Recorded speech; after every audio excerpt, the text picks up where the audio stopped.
Hello everyone. Now it's time to make our first AR project. Let's create a working globe. Delete the cube. Go to game object and select a 3D sphere. Rescale it.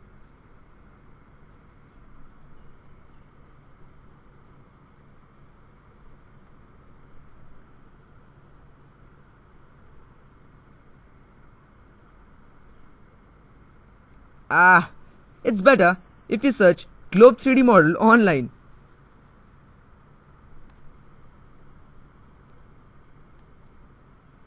Open your web browser. Search World Globe 3D free model. You will find many links there. You can choose your own.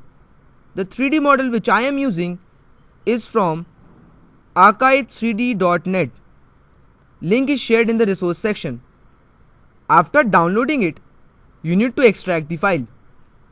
Select the extracted file and drag it in Assets folder inside the Unity editor.